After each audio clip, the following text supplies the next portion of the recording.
for having me here today as part of World Autism Awareness Day. So I'd like to share some information about the contemporary approaches in autism intervention, which is functional communication. Ma'am, can you be a little louder or a little nearer to the mic, maybe? Sure.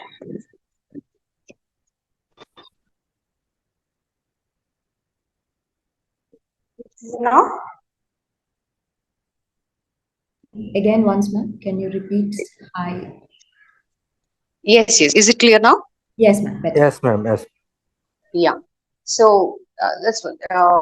So we are going to discuss about one of the contemporary approaches in autism intervention, which is functional communication drill. So before we proceed with the topic of discussion today, I would request all the participants. I just wanted to check, is my video clear or is it? Yes, ma'am. It says keep your mobile handy. Is that? Yes. All right. Yeah. All right. No. I see that my video is so just wanted to check. You mean your picture, your video, your face video? Video. Yeah, we can see. Yes. Yeah. All right. Yeah. So so we'll be doing it. It is going to be an interactive discussion, and you'll be seeing only the key points and not much of the theoretical or text on the screen. I would want all the participants to open Chrome and type the URL www.menti.com. So once you're ready.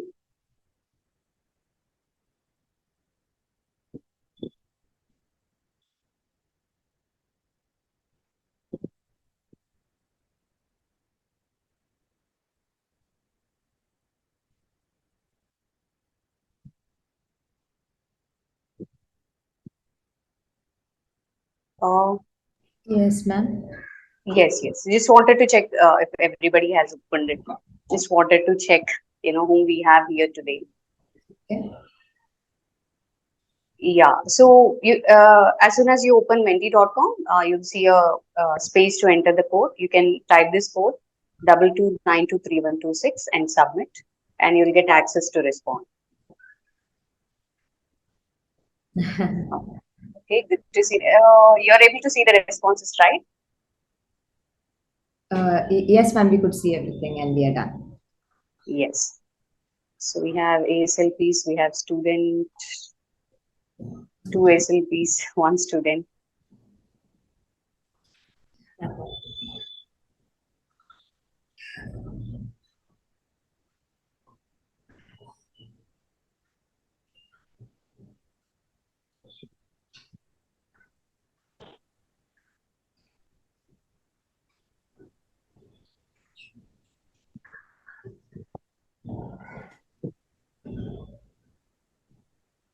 So we have 36 participants here, and we got 8 responses.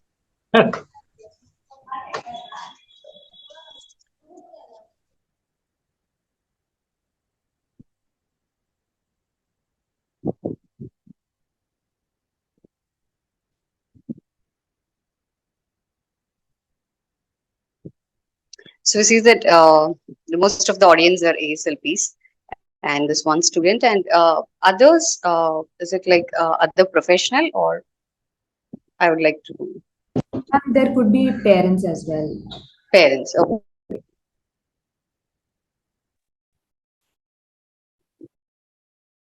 Right. So majority of our audience are ASLPs. So let's move on to our next question.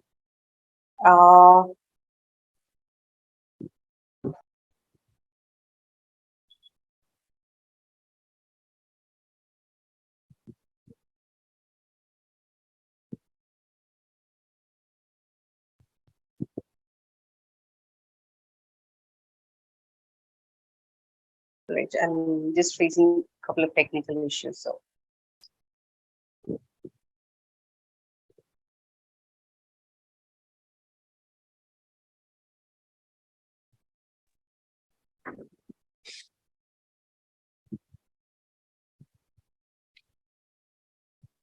Okay, so most of the audience, as we have seen, it's ASLPs, and I would like to know from ASLPs, like, what do you mean by communication?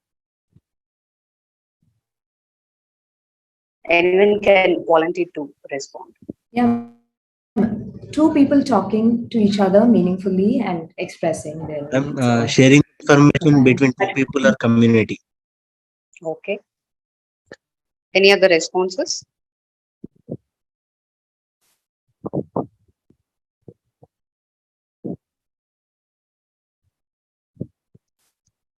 Any other responses? Anybody would like to volunteer?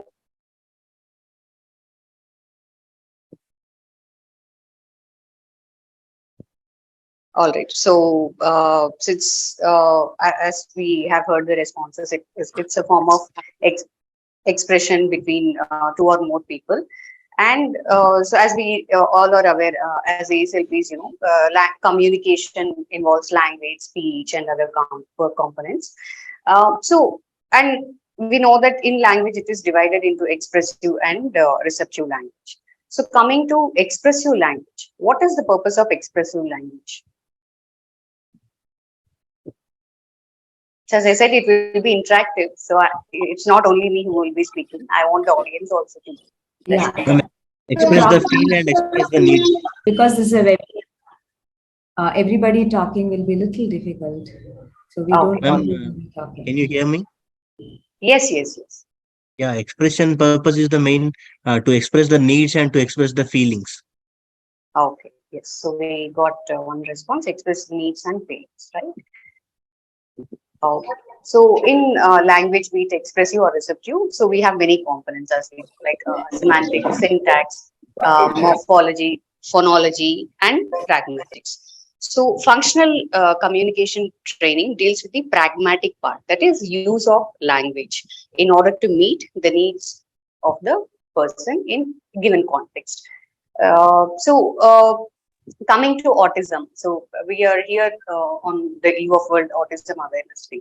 So, can someone tell me what are the the triad of autism? The symptoms of autism. Lack of communication, lack of eye Mhm. contact, lack of socialization. These are three traits of main important in autism. Okay, so lack of social communication and interaction, Interest. stereotypic behaviors. Yeah. Yeah. So, so if we come to the first aspect, which is social communication and interaction, which is use of effective use of communication in different social settings in order to meet them. This is the main part of autism, and I mean where they lack, right? So that is the reason why we are talking about functional communication training. Uh, is anybody asking something? All right. So it's in autism, we see predominantly the impairment in the ability to communicate meaningfully, in order to meet their needs. So, so what happens in children with autism? We see that there is a very visible lack of delay or deficits in communication, and there are verbal type of autism, and there is non-verbal type of autism. So, irrespective of what type of autism it is, when the child is not able to communicate their needs, it results in the form of challenging behavior, right? So, communication is a form of behavior.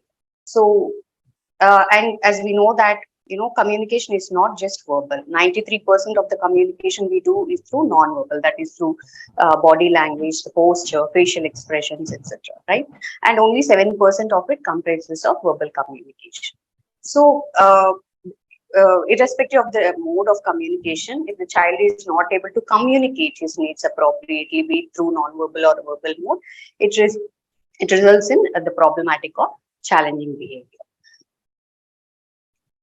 So we are going to talk about preterm contingency, functions of behavior, man training, and whatever we have learned today, we'll be putting it into application. So we'll be doing a couple of hands-on exercises today. Okay, we are not going to do Mentimeter because of the technical issues. I want to make the presentation smooth. So you can volunteer to respond. So what do you think of a behavior? So behavior is nothing but how child or how person respond to the situation.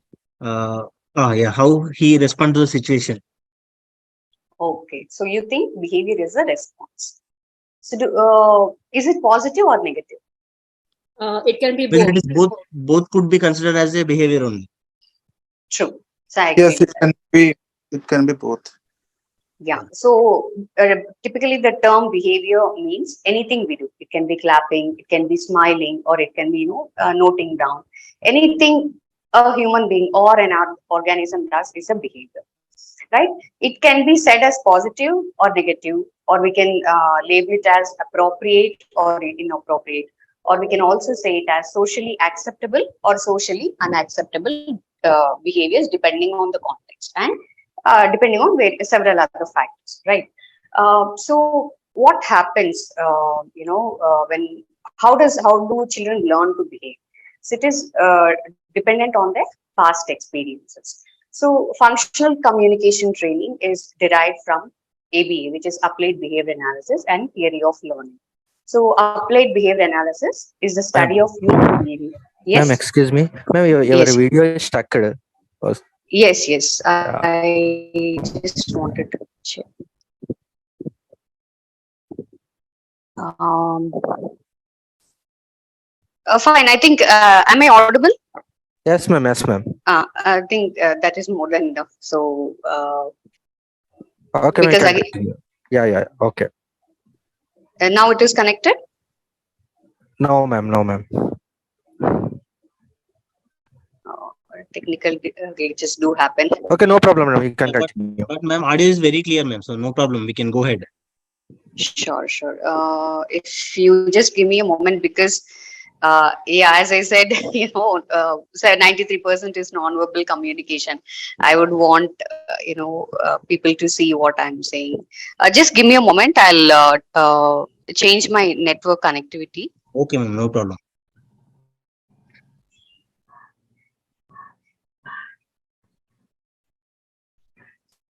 Using inappropriate behaviors. Right. So according to learning theory, whatever the behavior in given particular context, it is influenced by the past experiences in similar situations. So if we go back to my presentation.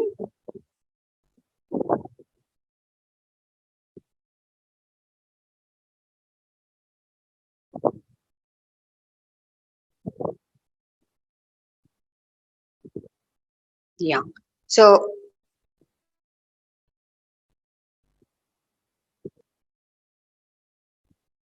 are you able to see the ABC?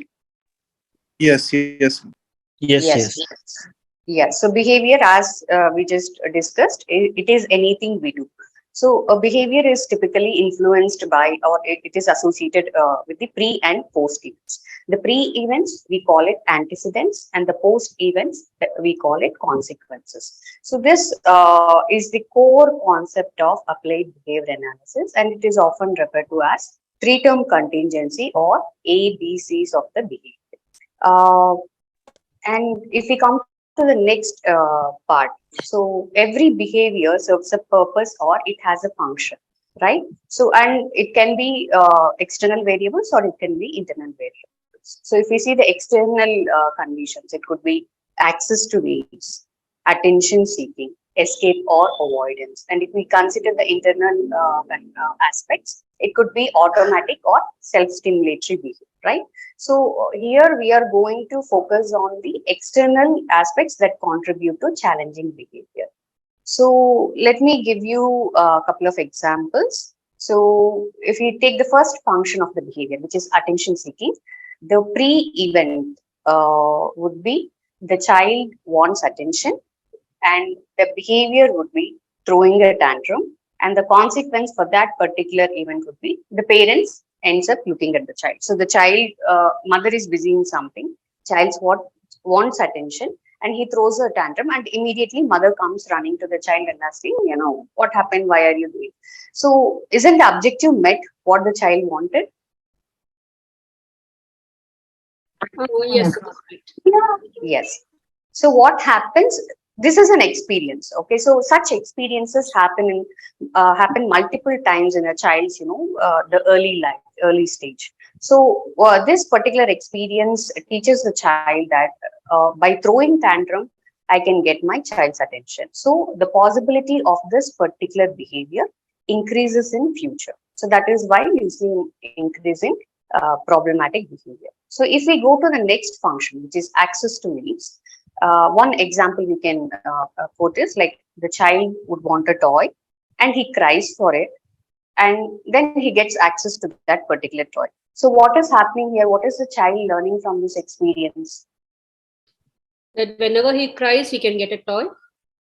Yes, exactly. So he is going to repeat this behavior again and again. So now you are able to understand what are the barriers for the child to learn to communicate meaningfully. Yes. All right. So if we go to the next function, which is escape or avoidance, here the child would want to escape from the work or avoid the person. Then what behavior he would exhibit it? Either he would throw the materials which are presented. Let's say we are asking the child to fix the puzzle. He'll just throw it down. Or it can happen because of other reasons also, but we are discussing only about the behavior, not the auditory seeking or visual seeking reason for that, or cause for that. Or the child runs away from that particular person. So what is the consequence of that particular behavior? Either he gets the activity to be removed, or he'll be able to escape from the person whom he wants to avoid, right? So again, even in this context, this particular behavior is going to increase in future. So now we see the challenging behavior, right?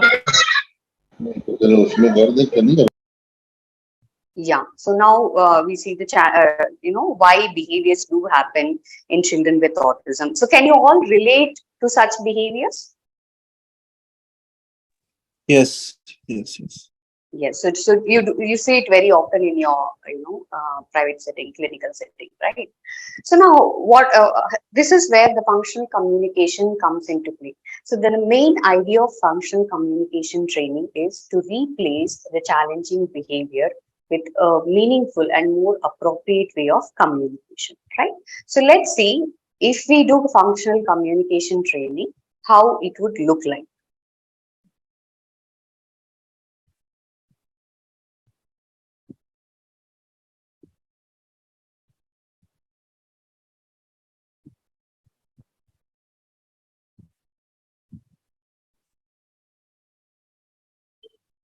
Pardon me, the net connectivity is slow.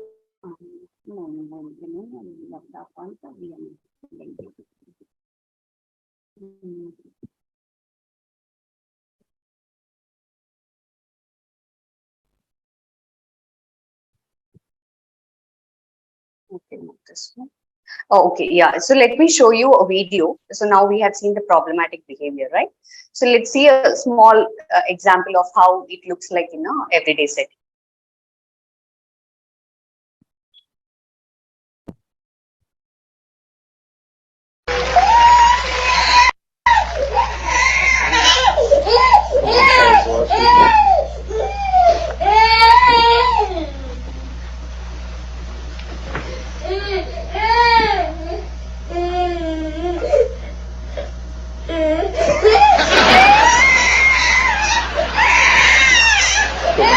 So what could we see here?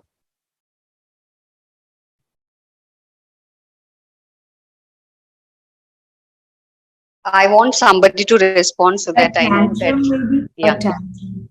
Tantrum. Yeah, a tantrum. So what could be the function of this behavior? I think he needed some toy or some demand, like what?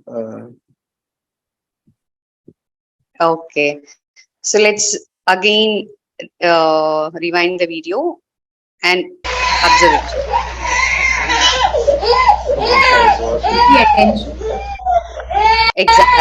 Exactly. So the moment parents hid, immediately ran wondering, where did these guys go? So again, as soon as they saw them, he started throwing a tantrum and crying. So this is one example of a behavior that happens with the function of attention seeking. So now if we put functional communication training into place for attention seeking behavior, so what we are going to do, that we know that, the child has learned this way of communication in order to get attention.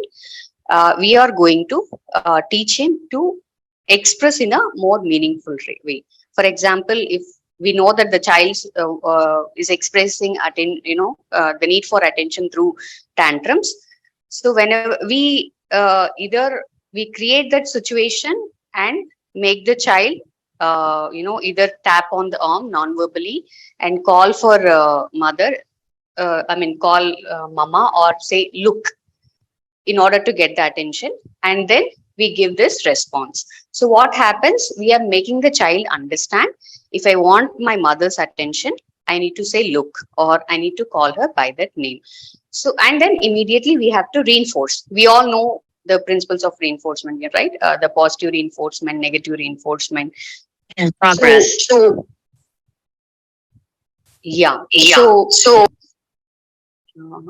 I could hear echo of my voice. Okay. All right. So whenever the child does appropriately, when we train the child to, request meaningfully, immediately we need to reinforce, like, oh, very good, you called me. As we know, we exaggerate and then we reinforce. That creates a happy feeling in the child, and he would love to learn to express in a more meaningful and appropriate way. And then if we see the function for access to needs, so we have to train the child. So we have to create a situation where we present the toy to the child and make him sign for it. Usually we use this sign for toy, or we can make the child say verbally toy, requesting for it, and then he gets access to the toy.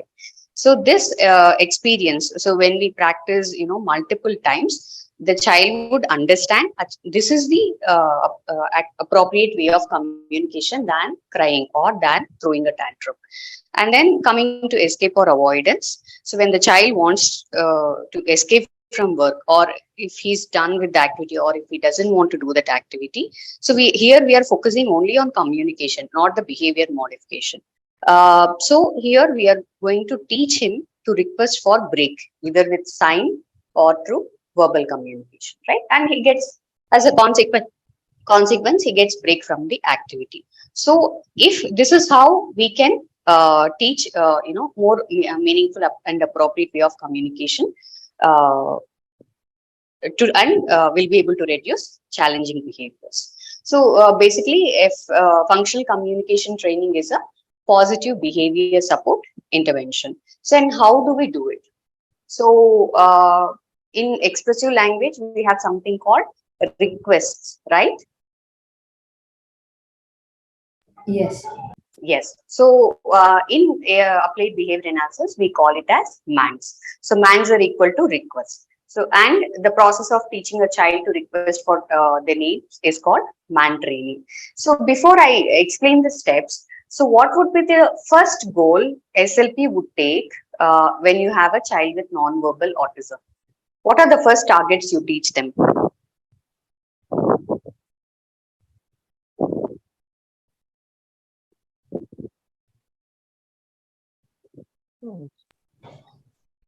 Land is sometimes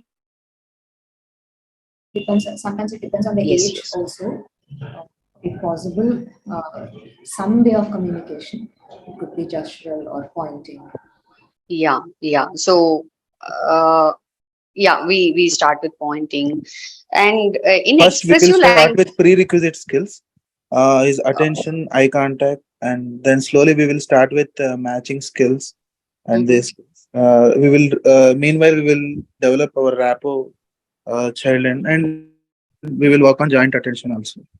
Okay, so what are the expressive language targets you usually begin with? I want to know that. To work upon simple commands, ma'am. As in, can you give certain examples? Come, go, give, take. Because Okay, it's so yeah, I'm very curious about give. So most of us, as a speech language pathologist myself, we always choose the first target as give, right? yes, yes. So it is very abstract. So do you think when the child says give, and if you're not aware of the context, do you know what the child is actually asking for? No. No, right? No.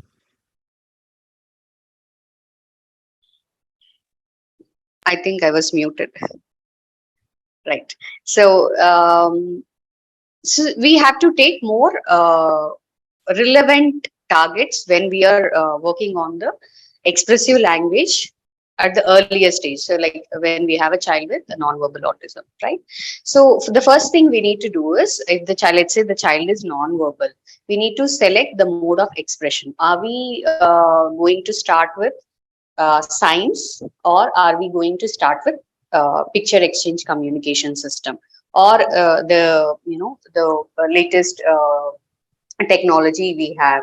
So are we going to use it? So first we need to decide depending on the requirements and needs of the child, and parental expectations also should be considered while selecting the mode of expression. So usually for non-verbal or children with non-verbal autism, what we do is we start with signs. Okay, and this is not going to be permanent. This will be just a temporary means of communication. So here, basically, we are building the concept. I ask for it, I get it, right? So here, communicative intent comes into play. So let's say if the child is verbal, we directly start with his baseline. If the child is able to label one word in one word utterances, we start with teaching him to request in one word utterances. Or if the child is in two word phrase level, then we start from there, right? So it depends on the child's baseline how we are going to progress, begin our man training. And then we need to identify the child's needs and preferences. So here, how we usually start is we take 5 targets. We will be very specific in taking the targets. In this, it should be a mix of nouns and verb, and it should be a mix of the child's basic needs and reinforces. For example, nouns like I can say toy, water, biscuit, uh, and for example, for verbs, it could be on, open. So here we are going to take single word. If we are practicing at one word level, we are going to take single word utterances as a target. That is teaching the child to request it one word utterances. Okay. So this has to be taken considering both realistic situations, like where it usually happens at home settings, naturalistic settings, and also we have to do it in a we have to create the situation. So here, this is where we create the situation for the child. So we are basically creating an opportunity for the child to learn to request. Okay, and so here how we do it. So let's say we are teaching the child to request for toy. So we present the toy, which is in the child's reinforces list or preference list, and then as soon as the child expresses interest through his body language that he wants to play with the toy, we prompt them verbally. And we are going to say just the name of the toy. Okay, like let's say, I mean, we are just going to use in one word utterances. We are just going to say toy, and then wait for the child to give a chance for the child to imitate. So here, this is where the turn taking skills come into play, right? And then we have to do prompt feeding. Always, whenever you're doing man training or any target you're teaching for the first time, you have to prompt feed. If you don't prompt feed, the child will become dependent on our assistance, right? So, so we first prompt the child to say we toy. We model the word, and then wait for 3 to 5 seconds for the child to respond, and then again we say toy.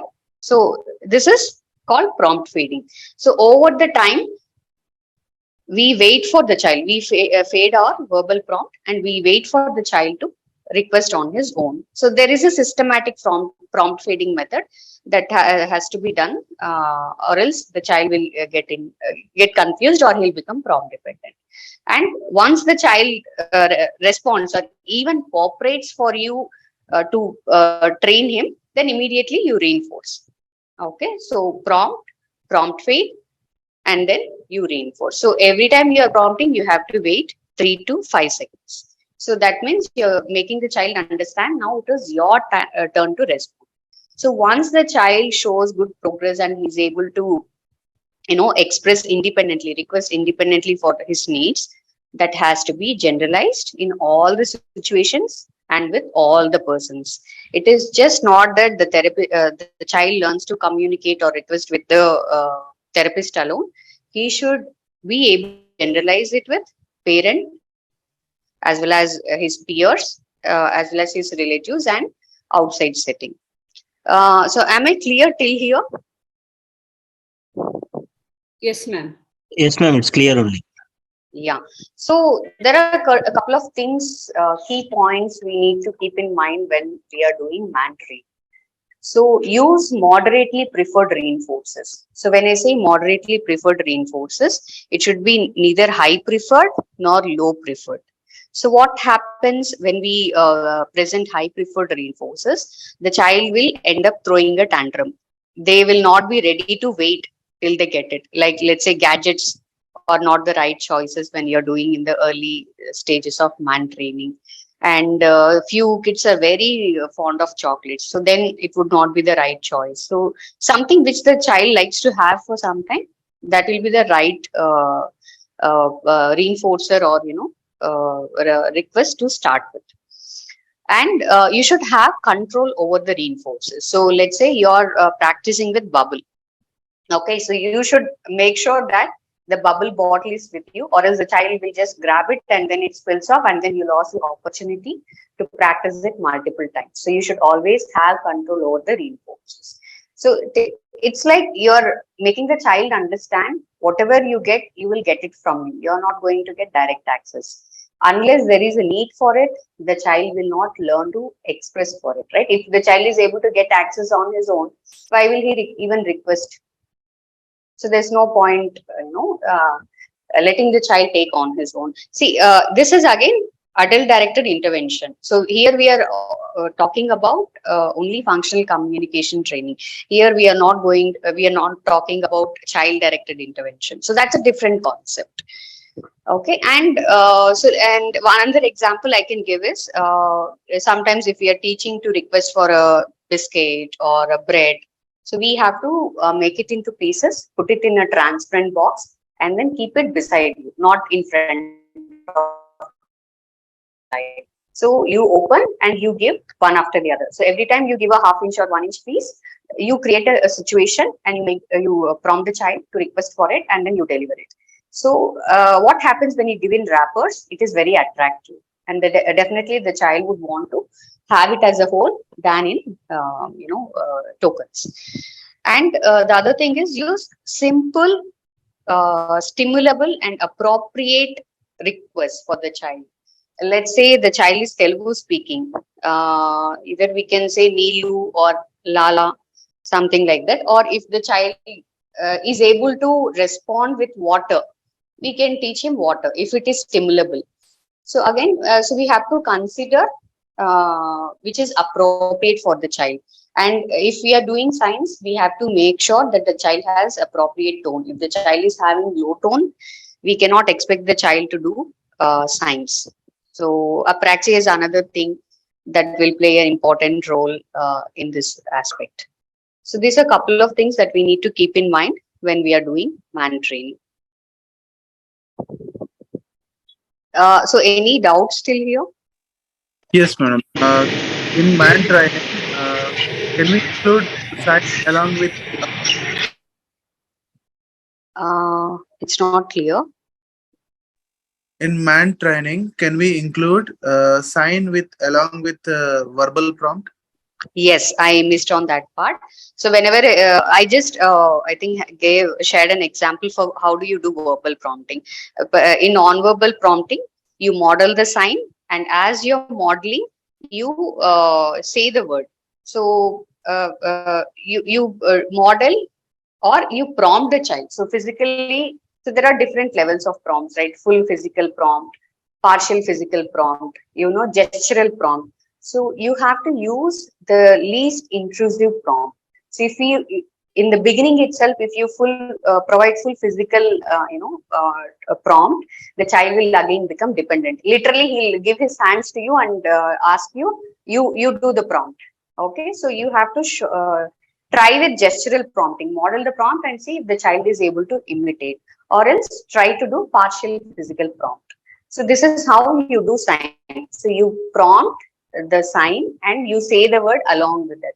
So even here we do prompt and prompt fading. Is that clear, Ajay? Yes, yes, yes. Yeah. Any other questions?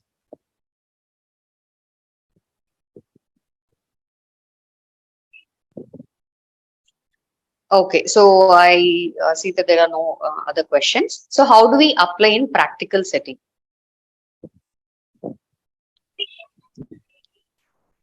So let's see a small video how we can stimulate minds in an interactive activity.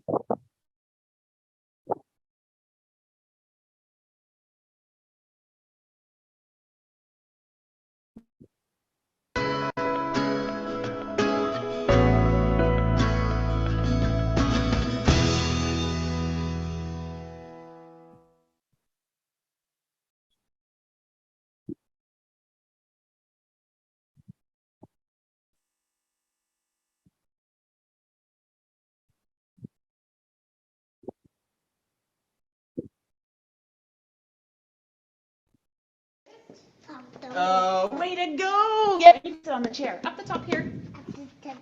Beautiful! Give me that hand. Here we go. Round and round the garden like a teddy bear. One step, two step. Tickle Daniel everywhere. You are such a ticklish guy. What's that? Oh, do you see your teddy? Yeah. Oh, you do too. Let's get him and we can have a quick kiss. Come on, Teddy. Kiss. Mwah. Mwah. Okay, what we're going to do with Teddy now, let's put him up here so he can watch, because it's time to play the popcorn game. Okay, but uh-oh, we don't have all the pieces. So I need you to tell me what we need to get so we can play. Nice sitting down. Very good. What do we need to get? The lid. What's that? Lid. Get the lid. Okay. I like your sitting. Here we go. The big lid. Oh, the big lid. Silly me. Of course. Here's the big lid. Great thinking, Daniel. What else do we need? Progress. I'll get the popcorn. I've got the popcorn. The lid. Put it in. Okay, here we go. Da-da-da-dum. Nice, stand in your chair, buddy. What else do we need? Oh, it's on. Cup. We need a cup. Okay. This one? Yeah. You want that one? Okay, there you go. And I'll get the red cup. Here we go. Let's turn it on. All right, let's get them. Oh, got one. Oh, got two. Your turn. Oh, can you get it? Oh, good try. Go on. All right, well done. So what do you see from this activity?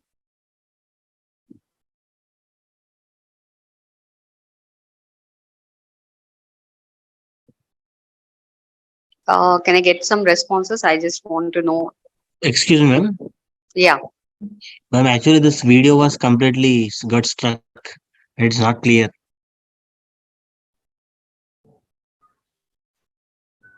But according to whatever we could see a little bit, she's trying to make the child communicate or make him say what he wants to. get. After my presentation, I can put the link in the chat box. Rather than he going and getting it by himself, she was trying to prompt him to say the word orally and say it. So that is what she was trying to do. True. And she was creating situations for him, not just saying popcorn or just fill it. She was creating situation to pick up a cup, and she was telling this is a big lid. She was adding adjectives to that, right? So she was creating multiple opportunities for the. So here we see he is a verbal kid, right? So when you do functional communication training with non-verbal child, it is going to be completely different. Unfortunately, I could not get recordings of any of our parents because we don't take videos in the therapy settings without parents' consent. But anybody would like to learn, I think they can reach out to me. So now we are going to do an exercises. Now we have seen a couple of examples how to do man training, and one example of an activity of it. So I would want the participants to take bubbles activity, and what are the different kinds of requests you can stimulate in that particular activity. You can type in the chat box.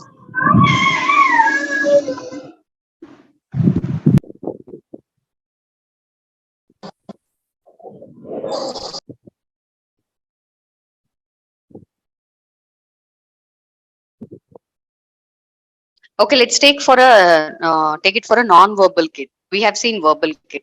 For a non-verbal kid, how can we start with? What targets will you take in bubble activity? We need to introduce particular sign for bubble. Okay. So we can give that prompt. We need to increase that. Okay, so bubble is one target you will take. So here there is a difference between manding and labeling. Manding is requesting for the needs. Labeling is pointing to an item and saying the names. So labeling and manding are two different things. Smita has mentioned like show the bubble with the bubble sign. So that comes as a labeling.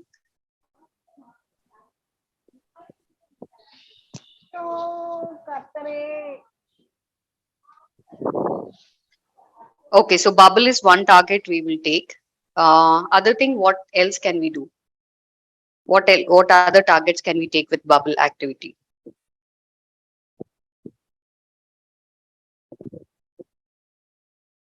How, Diana, can you tell me what word you can use to ask for the bubble wand?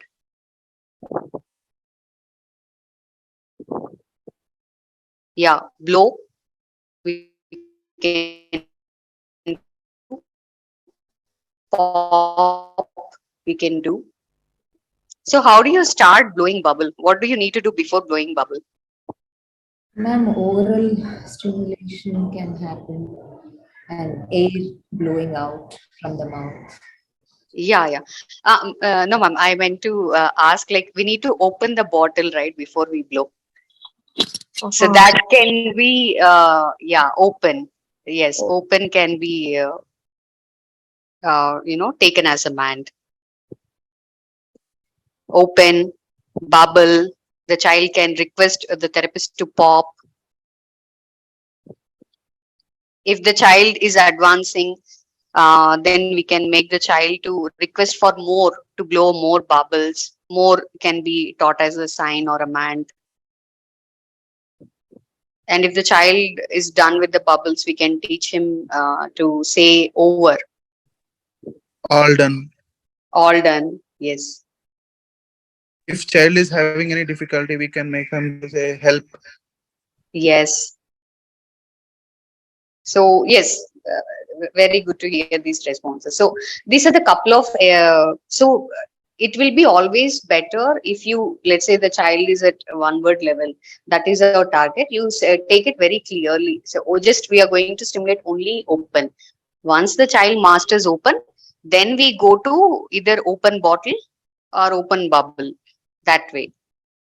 right? So as the child masters one level, then we keep adding onto the sentence, or phrase and then sentence. Okay, so now we have seen examples for bubble activity. How do we do in coloring? So it's a interactive activity. So what are the man's? Let's take it for a verbal kid who's at one word level, and your target is to teach two word utterances. So what are the targets you will take? Man's you will take.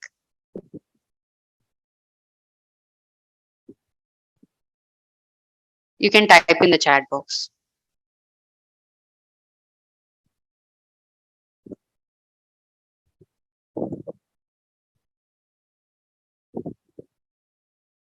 Coloring activity. What man's can we take?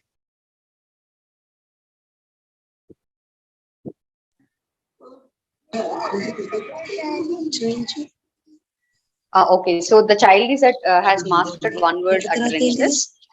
Now our target is to teach him to request in two word phrase level.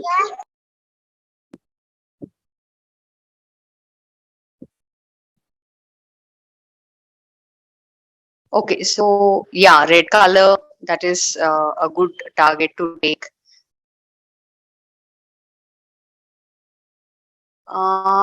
Please give will be little advanced. We can tell them, yes, noun verb plus verb combination. We can say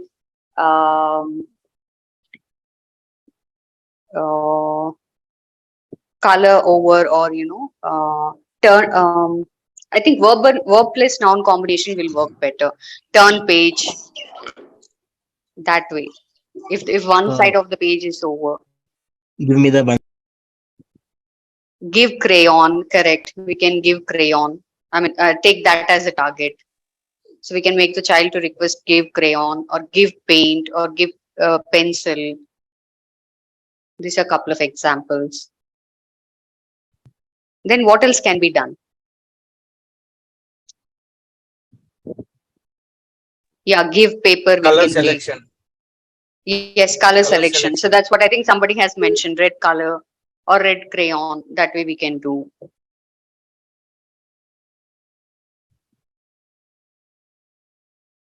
Join dots. Okay. More. Use need more. Join dot. Yeah, more. Yes, we can do more. More coloring. We can make the child say more color or more coloring if the child is able to imitate that. Join dots. Yes, if we are doing an activity with dots, we can put the dots and wait for the child to say join dots. So I think this also can give you an idea, like so in coloring activity, it can be done in multiple ways. We can do it with crayons, color pencils, or painting. If we are doing with crayons or color pencils, we can start by drawing a picture, right? We create a situation, we draw a picture, and we ask the child to color. Then see if the child wants you to draw more, images or, drawings. So then you can make the child to request draw fish, draw tree. So there again you are practicing on two word phrases. Pick of known animals or lexicals. Yes, yeah, that is the same example. Man for missing item. I think Kushima is very much aware of man training, I guess. So yes, man for missing item, requesting for missing item is also one of the important goals we'll be taking in man training. So usually how do we take, like in the initial level, one word or sign level, we take nouns and verbs. And then as we progress, we start using verb plus noun. Give toy, take pen, on TV, and then we try increasing to three word sentences like give me toy, I don't want, no, saying no, where is paper. So these are a couple of examples that we'll be taking as a targets in order to teach the child to communicate for these needs. So it's wonderful interacting with you all. I'm very happy that you are able to understand the concept, and you're coming with very nice examples. So I think now you'll be able to apply it in your practical setting.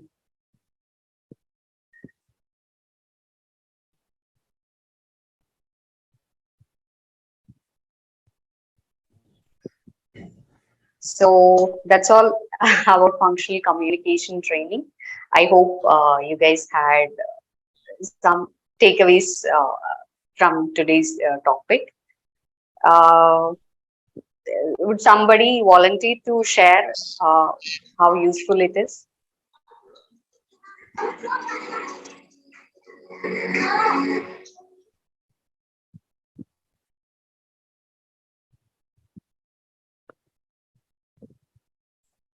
Hi, ma'am. Thank you so much for this interaction session which we have got till now. And we are happy to get introduced to this MAN techniques. And functional communication is entirely new, I think, for many people. And then, yes, we will look forward for a change of our thinking levels and the way we do it. The training techniques would be little change for these people from now on, for these children from now on. Yeah. Over this, and I see that people want PDF of this. Definitely, I'll share a copy of this. I would like to hear from Smita. Yes, ma'am. Yes, yes. It was very interesting, ma'am, because there were a lot of concepts which, though I knew it, but practically how to use it was not, I had not an idea about it. So I think by going through this, it gave me a practical idea of, how you could approach such kind of kids. So thank you very much, ma'am, for those insights. Sure. So I would like to say this is just a trailer. There's a lot more to learn about, verbal behavior approach. So there are many approaches in ABA, which is like, there is traditional ABA therapy and there is verbal behavior approach. We follow predominantly verbal behavior approach. And there are different arguments about ABA therapy in particular. But if you use it in the right way, then it is effective. You take a couple of principles from ABA and you can use it, in your speech therapy sessions. So thank you so much. I'm seeing very, positive feedback.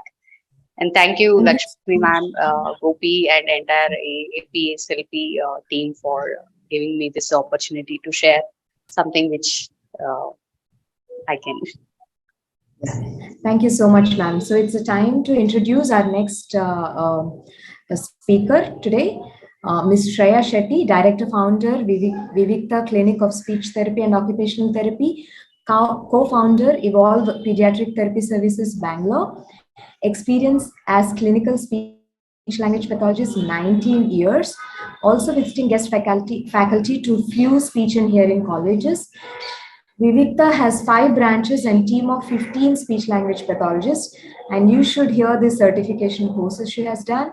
This is Mahi from Manipal, Hanan certification, Hanan Center Canada, oral placement therapy, social thinking, PECS, brain gym, special interest, pediatric population, and she's a director and founder of Vivikta Clinic of Speech Therapy and Occupational Therapy, co-founder, Evolve Pediatric Therapy Services.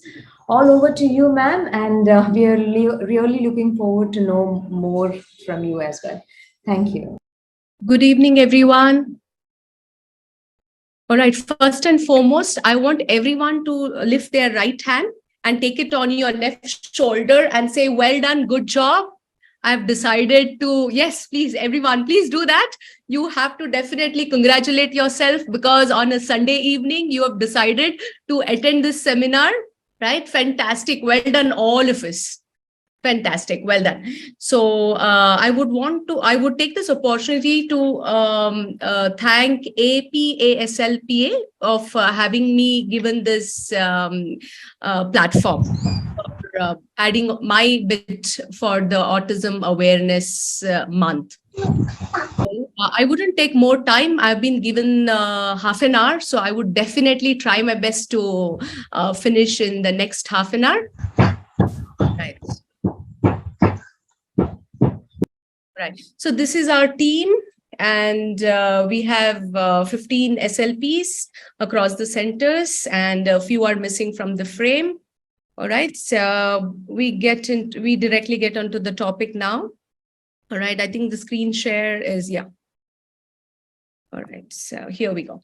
So let's make it more interactive. So let me hear from y'all. How many of y'all work with the verbal children on autism spectrum? Can you please quickly use the chat box and tell me? How many of y'all? Come on, be quick. How many of y'all work with children, verbal children on autism spectrum?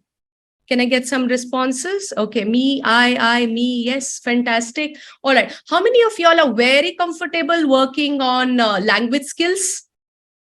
Yes, most of us, including me, very comfortable when it comes to working on language skills. How many of us feel stuck when it comes to pragmatic training? And when we do a group therapy, we run short of ideas. And that's where we feel that I want more. Ye dil mange more. This is not enough. Give me more ideas. I want more. How many of y'all? All right, me, yes, including me as well. Right. So in the next 30 minutes, I will try my best to get more clinically relevant to you and probably try to share more of my experiences and the framework approach for pragmatic therapy that is followed in Vivikta and Evolve clinics. All right. So, but typically yeah. All right, that's a good. All right, that's a lot of response. Okay, I'm just trying to close the chat box. Okay, here we go. All right. Okay. Okay, so typically our group therapy session will have around 5 to 6 children and 2 of the therapists facing them.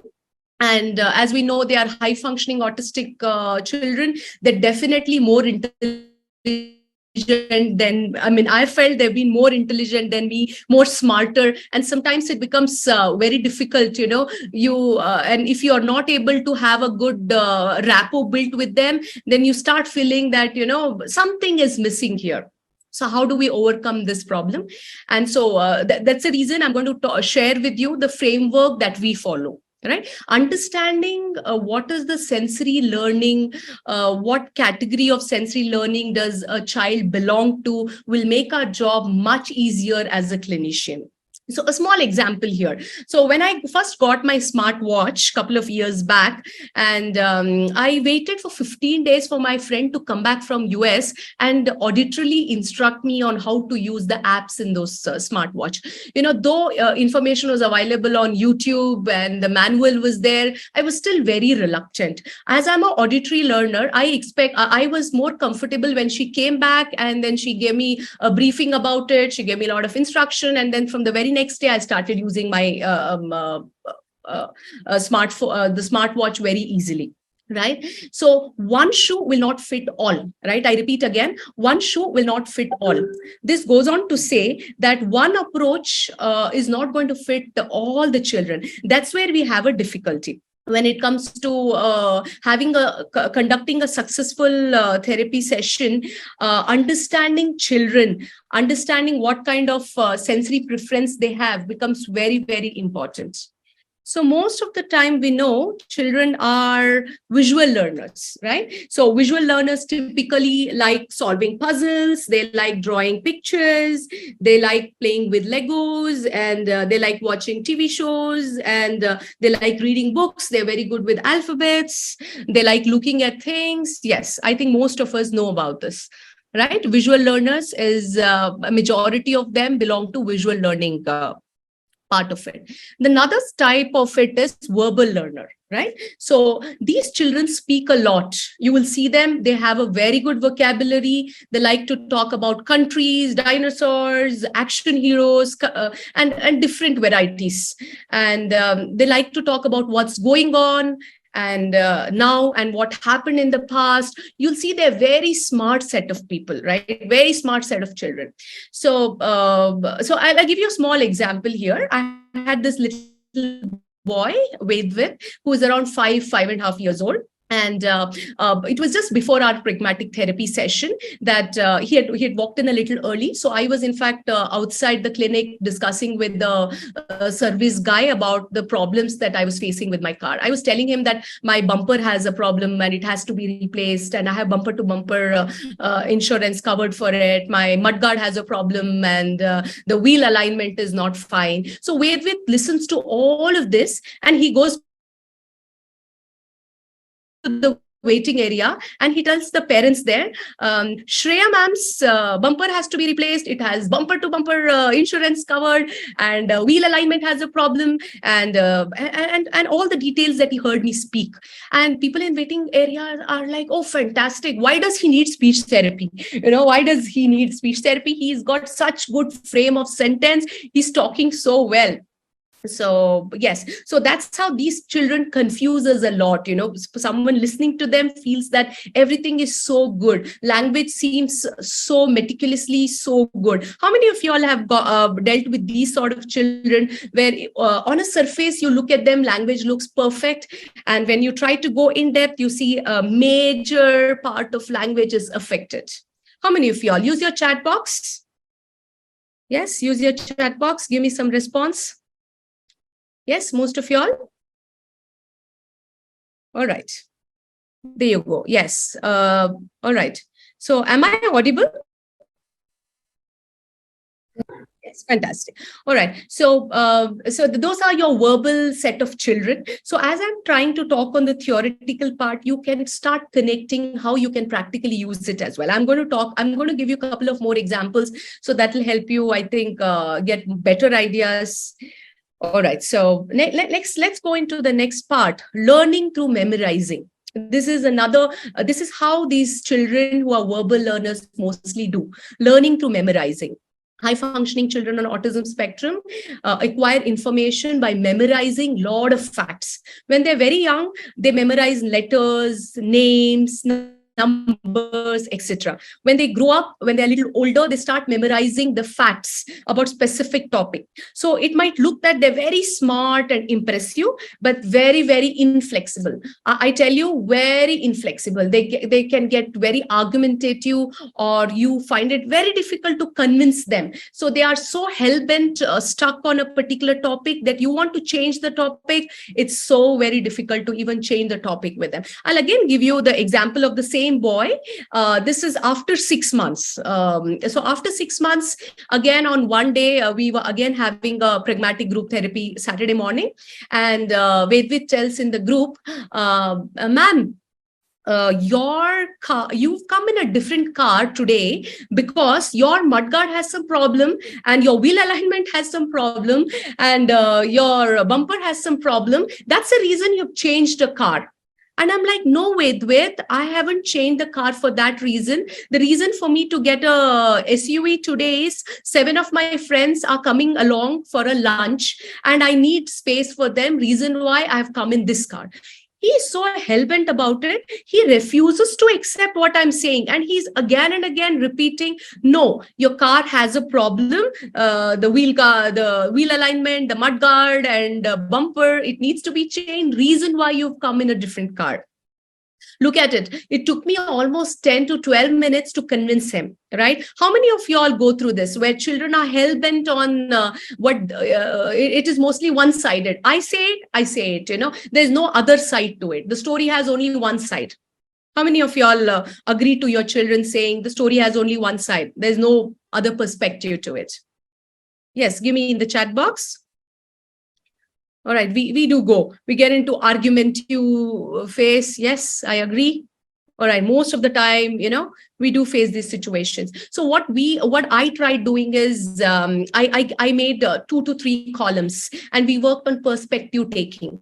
Right. And we told Vedvit that there are various reasons where I might change my car. Maybe I might, today I have changed my car because I have 7 of my friends coming along, and in my normal I-20, all of them would not be able to sit in. Reason why I had to get an 8-seater today. And then I had to tell him that maybe on a particular day, my family member would take this car. So I might have to take a cab and come over, or maybe on a different day, I might have to, come in a different vehicle. And this is the reason to it. So we made 3 rows and we had a very clear cut discussion about it. And then he kind of became okay with that part. And then we had asked his parents to work on the generalization, and now he's kind of able to generalize. At least he gets more accepting. And when we try to give him these sort of reasons, it becomes easier now. So parents are definitely working on generalization. So another set of children, we call them as learning in chunks, the chunk learners, right? They are typically your parrot learners, right? They repeat the words, sentences, what others say, and they just chunk lift it. They just lift your sentence and they, yeah, just a second. All right. Okay. Okay. So I'm in the wrong slide. Just give me, yes, chunk learners. They just lift your chunk from a video or from a conversation and they try repeating it, right? So these kind of children, what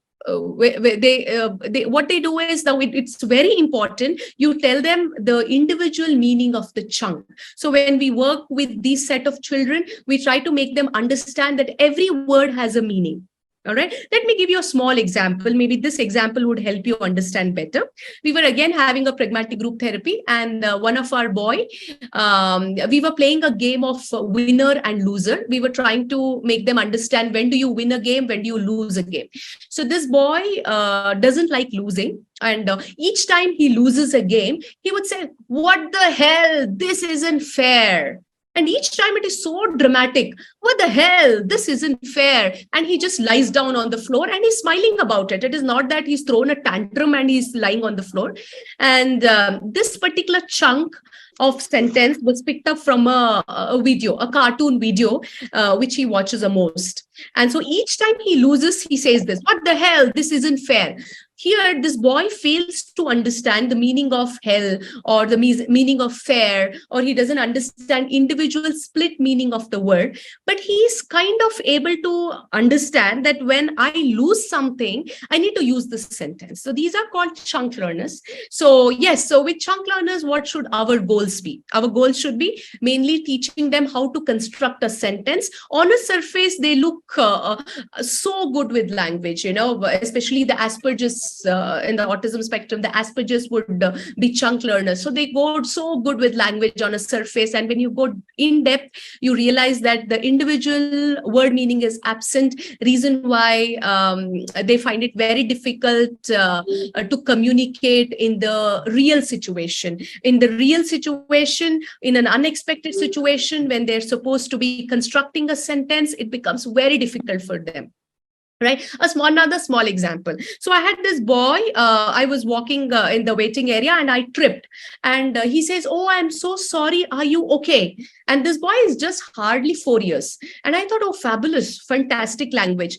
And we start doing a language assessment. I realized that he's at a very, his language is at a very low level.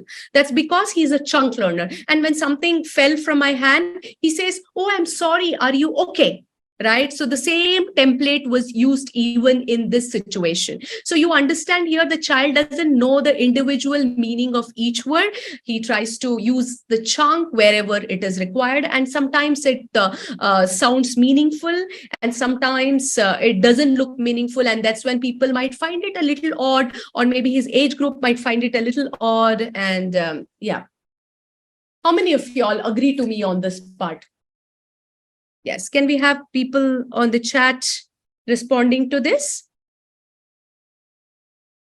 All right. Okay, yes, absolutely. Great. Okay, so, all right, so Lakshmi ma'am, can I just get a quick feedback? Am I going too fast? I'm in fact trying to save Sunday time with everyone. As I promised, I'm going to finish the presentation in half an hour. Yeah, I'm happy that we are getting to see where we are going. We are waiting for your remedies. Yes. All right. So is it so far fine? Is the rate of speech okay? Yes, ma'am. Yes. All right. Fantastic.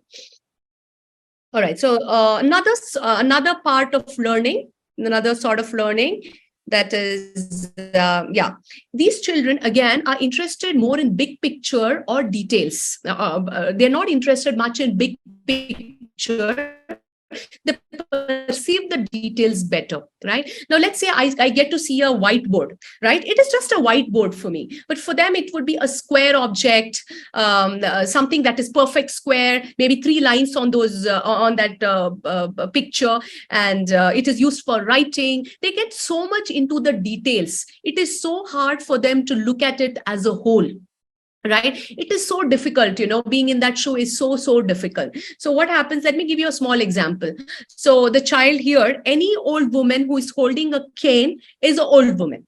If this lady if this old senior citizen is not holding a cane, that means she's not old, right? They look into the details and they get so hell-bent about it.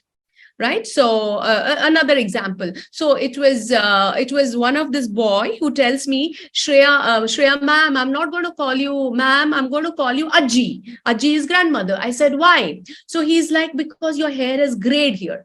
I'm like, okay. So if the hair grays, you call them Ajji? He's like, yes, anyone with gray hair is Ajji, right? And so you understand here, this was not something, where he wanted to crack a joke with me. He was pretty serious about it.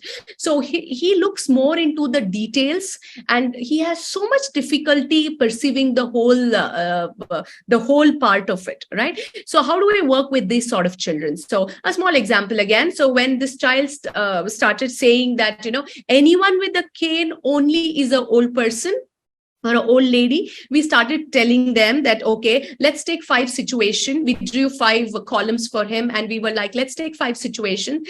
And see, this set of old people are even running a marathon. So it is not that they have to be holding a stick. Or look at this set of people who are on the wheelchair. They're having difficulty and they're still called old. And look at this set of, this bunch of old people who are probably, not walking a stick, but they are bending a lot. They're still called old. Or maybe this set of people with gray hair, or this set of people without gray hair, all of them considered old. So we give them a different perspective. We try telling them that you have to look into matter as a whole, not getting into details. All right. So that was about kids' learning style. So with this, we understand the 5 learning style. Verbal child can learn by memorizing, could be chunk learner, or they could probably focus on details than the whole, a couple of these.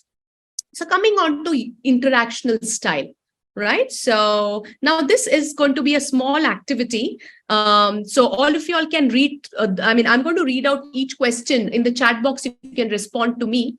Okay, how many of you all ask a lot of questions in the sessions? How many of you all ask a lot of questions in the session? All right. Okay, most of us.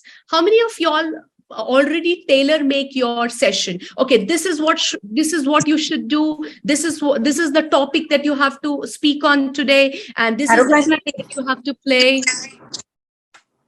Yes, ma'am. Any confusions?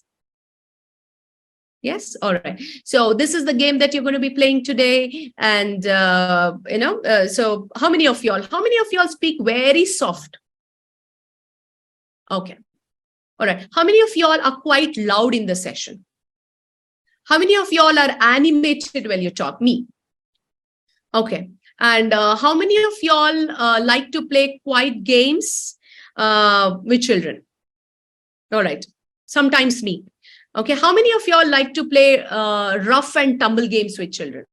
Sometimes me in initial days of my career, yes, me, and even sometimes now, yes. All right, so, okay, so based on this interaction style that you have, or probably a parent would have, we will categorize you in 2 different categories, right? So here, so the directive interactional style and responsive interactional style. All right. So those of y'all who speak very soft, who like to play quiet games, and who aren't much animated, you belong to the responsive sort of, you have responsive sort of interactional styles. And those of y'all who like playing rough and tumble games, and who are more excited, who kind of direct what has to happen, who decide what activity is going to be happening, you belong more to the directive style. All right. So how many of y'all belong to directive style here, and how many of y'all to the responsive type? Okay, that's right. Somebody has written here, depending on the situation, I'm sometimes directive and I'm sometimes responsive. All right, that's right. Most of us do that. That's right. Most of us, according to the situation, we decide whether we want to be responsive, whether we want to adopt responsive style or directive style. All right. So now let's say directive style, when you adopt directive style, you are able to elicit more responses on a surface. You feel that my session is going fantastic when I am directive in nature. Right. So what is the reason for that? Let's look into it. Because the child responds to questions and follows directions. Yes, when you are directive in nature, he 100%, most of the time, he's able to give you answers, and you are able to teach new skills to him. Right? But on a contrary, does he initiate? No, he's so used to you initiating the whole thing that he waits for someone to initiate a conversation, or he waits for someone to initiate an activity. He feels pressurized, yes, because we are being directive in nature. We are giving commands. Sometimes we can auditorily overload them. Yes, I hope I'm not overloading right now. Okay, so he gives you one-word responses. Yes, that's because you are not giving him much space there to respond. And he repeats what you have said rather than his own content, or rather than his own answer. All right. So what if you have a responsive style of communication? The child feels very powerful, right? He initiates more on his own. He has more initiation because you have not directed the session. It is he, or as a parent, you haven't initiated more. It's he who has been interacting. There is fewer arguments between us and him, and he's more sociable, and he uses more longer, complex sentences, and he talks more about his own ideas. Just look at this style. Right here, it tells you when you are responsive, when you are directive, when you have directive style, you ask, hey, what happened? Show me your arm. Oh, did you fall? So you look at this, what happened? You haven't given him a chance to even reply. And you've told him, show me your arm. And then you say, oh, did you fall? So everything is, you are directing it so much, right? There's hardly an opportunity child is getting. Wherein in responsive style, you have not initiated anything. The child is telling you, look, and then you say, oh, and then you go on to say, you have a bandage? And the child says, I fell. So you see a lot of spontaneous responses which are coming in responsive style. Right. So depending upon the situation, you can be you can use directive style or responsive style. So mostly with oversensitive children, calming style or responsive style works best. With children who are slightly undersensitive, the exciting style or directive style works the best. All right. Okay, so that goes on to, so with this, we finish on what is our style, what is the child's style. I'm going to talk a little bit about help the child understand what you say without words. Okay, now here I want everyone to use the chat box. Look at me, everyone. I want your responses here. All right, I'm going to do an action. Tell me what is that action? What does that tell you about? Okay, okay, look at me now.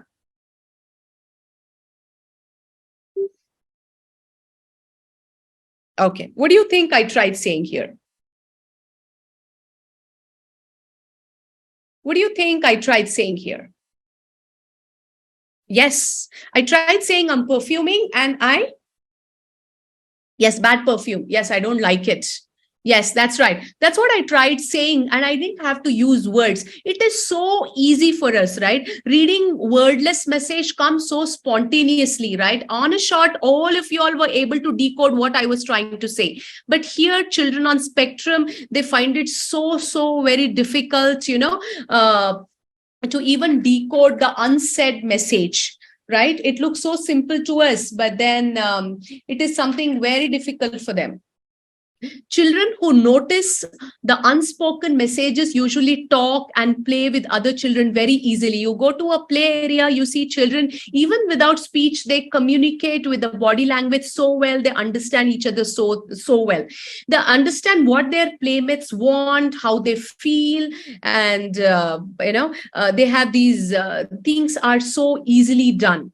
But if child is on a spectrum, this is something very, very hard for them. So even decoding a simple act, now what I just showed you, and I asked them, what do you think I was doing? They might say that you are trying to probably smell your t-shirt, or probably you're moving your hand right, left, and you're showing your thumbs. And this is the kind of answer that we would get from a typical child on a spectrum who has difficulty understanding when you do not use words. And that's a reason communication becomes, or the pragmatic communication becomes so difficult for them. All right, so that was one part. Coming to face reading. Right. So it's so easy for us to face read. Right now, I just got a message here from Miss Lakshmi, and I read that message. I'm like, look at my face and tell me what the message would be. All right. What do you think was the message from her side? I can act it again. I look at my phone and I'm like, oh, yes, time up. That's right. That's a kind of, that's the exact message she told me. You have another 5 minutes and you have to get going, right? So it's so easy for us to face read. And it is so hard for them to face read. Normally, face reading starts in infancy.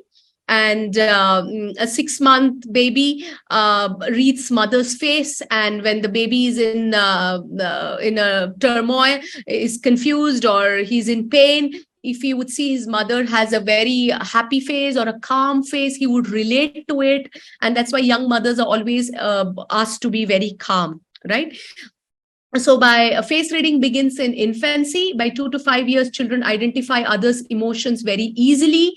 The first year, so the first recognized emotion is happiness, followed by sadness and anger, followed by surprise and fear. The same pattern we follow even in our therapy sessions. We try to first work on happy, sad, and then anger, then surprise, and then fear. All right.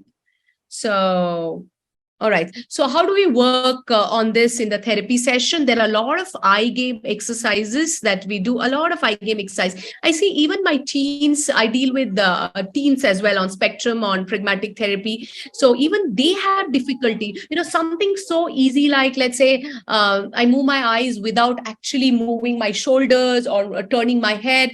And you can tell me, where am I looking, right? But they find it very difficult. Not just the children, even the teens find it so difficult. And reason why we do a lot of eye game exercises. So I do not have time. I have another 1 minute left. So probably I will just tell you on what kind of exercises that we normally do. So watch my eyes and find a surprise. I spy, Simon says, and these sort of eye gaze exercise. A lot of eye gaze exercise we do in our pragmatic therapy. And with this, I want to end today's session. I hope this was informative. And Monday morning, you should, I think most of you all will remember me with couple of activities that I just spoke about. All right, with this, thank you. Yes, ma'am, definitely. It was surprising to see how much you understand the child. We always think of, what to do for this child, and we think from our perspective, there's something wrong, this is wrong, so I need to set this right. So this is something missing, so I need to give this to this child. But from your perspective, you are asking to look at the child's perspective and then go ahead. And a lot of inputs you have given about how really the child thinks. Thanks for that. And this is surprising for me at least, and I think for the other participants as well. And I'm really sorry I had to give you a time up sign because it is always when it is interesting and the actual point and the moment has come, that's when I had to do this. But yeah, we will be. Just a small thing. I just wanted to speak. I mean, from today morning, I had read it somewhere. We resist change, we resist life. We resist change, we resist life. So though it was a Sunday evening, all of us didn't resist the change. I mean, we were okay with the change. So we are not resisting life. Yes, ma'am. That's why we are learning more. No resistance. We just have to seek more and learn more. And thank you so much. Both the speakers really rocked and gave us a different perspective and the view. From tomorrow, yes, we are going to look at from the child's perspective and going to see them in a different technique with using different techniques, helping them to communicate with us rather than we forcing to communicate with them. Thank you so much. And I really thank APSLPA also for giving this opportunity to all of us. And now quickly, if anybody has any questions, please shoot up the speakers. I'll not wait. Hi, madam. I am Ajay. Irrespective of like high functioning kids, I am facing the issues with fixations. Like some are in high functioning kids, some are low level also. They will fix the parts. They want to come by lift.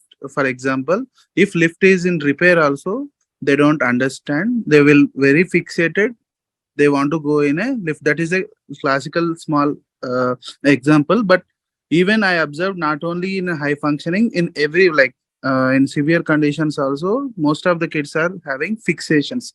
How do we break this kind of fixations?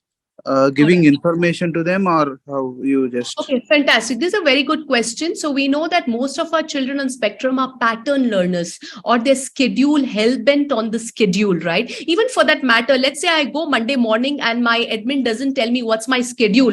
And I've been told that 10 o'clock, this is going to happen. Normally I take my lunch break at 1 o'clock, and I've been told that today you take it at 3 o'clock and you have to leave home by around 6 o'clock today. And there is no schedule at all. You can imagine how confused I'm going to be, though I have good communication skills. So here, when it comes to children on spectrum, most of them are visual learners, and they're so hell-bent on the scheduling. So the best method that would help here is visual scheduling. So probably you can make a visual schedule, and in the start of your therapy, I will answer to this question a little differently. So what we do is we tell them that, okay, we're going to start with this activity, followed by this activity, followed by this activity, and finally this activity. You're going to get a break here, and once you get a break, and then that's how we try to visually get them an idea. Similarly, maybe a parent here, if you are already anticipating a lift breakdown and things like that, so you can prepare a child. You can tell them that, okay, today we are going to have the day is going to start in this way, and you will give them a small card where there is a sign that the lift breakdown, you are going to make them anticipate an event visually, that there is a breakdown, and or this is not going to happen this way. Sometimes even change of therapy rooms upset them so much. Even sometimes change of therapists, they do not get to see the same person taking the session. They get so upset about it. So what we do is outside every session, the room, we have a small visual schedule. So if there is any change in the schedule, we try to visually represent it, and we take the card and show them, and that actually acts as a magic. I think you must try this. It should help.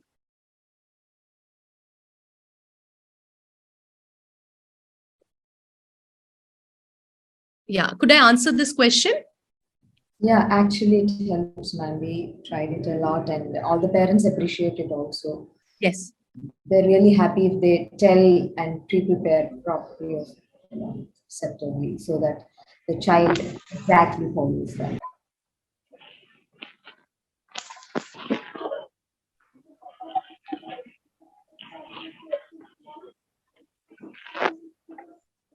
Knowledge is of no use until we start applying it. How many of you all agree to me? All of us? So I think Monday morning, even I start applying all these things, because knowing it and applying it are two different things. So I think we have to, though I know a lot of these things and from past so many years, I've been believing in it, but each time I speak about it, the next day, I feel I'm doing things in a much better form. Sorry,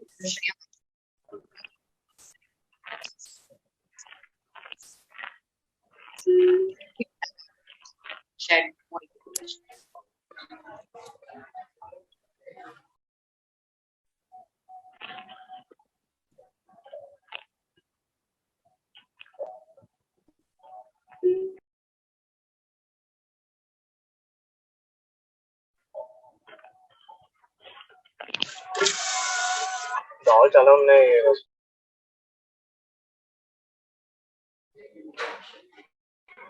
Now someone is asking question, how to deal with harmful behaviors, including self-injurious sent to others.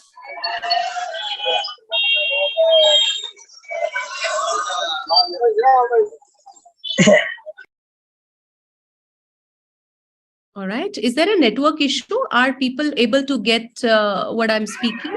Yeah, ma'am, we can hear. This is okay? There is All right. one question, ma'am. How to deal with harmful behaviors, including self-injurious and to others? Okay. All right. So this is, I think this particular question is very practical, no doubt. My due respects to the one who is asking this question. But then I think it is out of scope of today's presentation, right? So I think once I would probably try addressing this, it's going to take a lot of time because it doesn't belong to today's session. So Lakshmi ma'am, do I have so much time? I get into it, or do we skip this question? You can, if you can briefly give one example of any time you felt anything like this, it should be fine. Normally, the children self-injurious behavior and harmful behavior, because today's presentation was about high-functioning spectrum children. We normally don't see those kind of behaviors. So these behaviors are mostly seen in maybe very young children who are in their probably where the environment fails to understand their sensory requirements, where there's a lot of overloading on them, or the basic communication is absent, and we have not given them any form of communication, or probably we are overloading them with things. I think in such cases, beginning with a simple form of communication, let's say the child has apraxia of speech, hence verbal communication is absent in him, then probably giving an alternative form of communication and letting him express his requirement. I think this should kind of help the child expressing himself better. So the self-injurious behaviors and the behavioral tantrums should get into control. I think having a good occupational therapist in the loop would also help. So they can also analyze it, and probably if it is sensory in nature, they should be able to, get us some help there. Yeah, great, definitely. And yeah, within 2 minutes, we're going to close this session. If anybody would want to answer would want to question any reliable questions to this topic today, please do. Otherwise, yeah, I'll wait for a few seconds. Otherwise, ma'am, I have one question.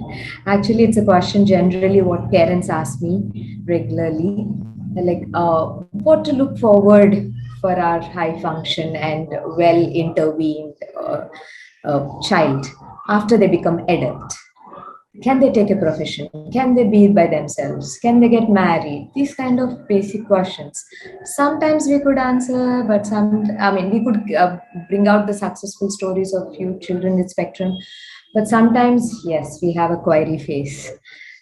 That's right. Ma'am, when it comes to high functioning autism spectrum, sometimes I do not take up this question from a parent because I feel I'm not so well informed about this part, especially because my specialization is mostly for pediatric population. So one of my oldest kids so far, he's around 22 years now, 21 years. And he is in Singapore, and he's a guide there. He's a tour guide. And so I do not want to share his name. So this boy, we had started working from young age, and he was on high functioning spectrum. He was very good with his visual skills from the beginning. He was so good with his map reading skills. And so when he was around 12, 13, 14 sort, he would take his relatives around Singapore using the maps, and he was so good at it. Wherein his older sister, who was 2 years older to him, her name was also Shreya. So she had difficulty. In fact, just like me, I have a lot of problems with directions and maps. So, but this boy was so good, and this boy is now with he's able to function as a guide, and I think he's doing quite well. So I think these kind of questions only time can answer. And but then as a therapist, I think we have to motivate a parent positively that, we have to work with children, and knowing the exact where are they going to end up with and things like that. Probably we are not really, it's a little difficult for us to anticipate on that part. Maybe they might do much better than us as they are high functioning autistics. So yeah. Sometimes in the places like where we live, we don't have really the luxury of being a pediatric therapist or adult therapist, or specifically high functioning and things like. We have to handle everything, and we have to answer everything. There is so much choice for us. So yes, thank you for giving another example of guide. Yeah. Nowadays, I'm seeing at the airport, I've seen a manager. I can clearly make out he's under spectrum, but he's managing a complete gate. And I'm happy people have given chance for him. And in Bangalore airport itself, or Hyderabad, I don't remember, but there's an FM which runs saying that there are special children, and you need to respect them and things like that. Things are working out, things are changing. I think we should be a part of it to make them intervene to the society and public, and we will play a major role in that also. Thank you all. I think the session today was very successful, and I think it benefited many people as therapists and many parents as to understand how the child really works, and how it is necessary for them to communicate with us, and how it is necessary for us to help them to communicate with us again as the reverse process. Thank you all, and I really thank APSLPA President and Secretary for giving this platform. And I would like to say a few words about our president. He's very open, and the moment we said about this webinar, and he could really come up with good ideas, and he was like, please go ahead. Not only one, go for two. I'm happy, and he's very happily he gave so much time for us. So, President Sir, I would like to say, I would like to ask you to say thanks to our president, and then our presenters, and then we can leave this link. There is a very good interaction session by the presenters, and very good session. I hope all has got the good information which they can practice from Monday onwards. Thank you, presenters, for giving a great information and teaching us good therapy techniques and different issues. Thank you very much. Thank you all. So now we all can leave and have a great dinner and start the techniques.